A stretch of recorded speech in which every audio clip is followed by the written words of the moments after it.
আমি সুদর কিতা ওয়াজ করতাম, আজকে আপনারা পয়লা উঞ্চন্নি সুদ খাওয়া হারাম হক্কা চাইন বলে যে বেটায় সুদ খায় হেও 20 বছর আগতো নে উনের সুদ খাওয়া হারাম, কিন্তু বেটার টার্গেট করছে দূর জাহান্নামও গেলে গেছি আমার খাওয়া লাগবো। বেটায় জানে নামাজ আমার পড়া লাগবো, এটা ফরজ। ও মক্তবর ইমাম সাহেব হইয়া দিছিল, এখন কিতা ওয়াজ করতাম যে নামাজ পড়া ফরজ, নামাজ পড়া ফরজ, না পড়লে শাস্তি হইব, তা হইব। এগু জানিয়া ইতা করে। আর যে মানুষ সজাগ গুমো জীবনেও তুলতে পারতা নাই আপনি।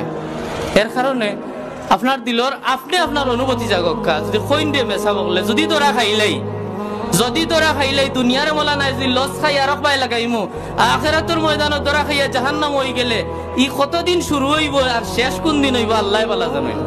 শেষ তো আর কোনোদিন হইতো নাই। কত মানুষ আছেন না নিজে 10-15 বছর হয়ে গেছে একদিনও এসার নামাজ পড়ে না, ইটা লইয়া তার ভিতরে কোনো আফসোস নাই।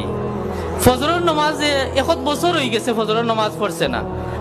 একটা গ্রাম দেখা যায় নমাজের সময় বলে এটা বুঝায় গুরুস্থান, সব মানুষ উঠইন খেরা যারা ডাক্তারে কইয়া দেয় বলে উঠিয়া আঠিও ও ডাক্তারের কথা বেটাই শুনে ও দুনিয়াত কয়দিন আরামে বাস্ত করি, কিন্তু মোল্লায় কতদিন জুম্মার নামাজ কইতে কইতে কইতে কইতে নাই।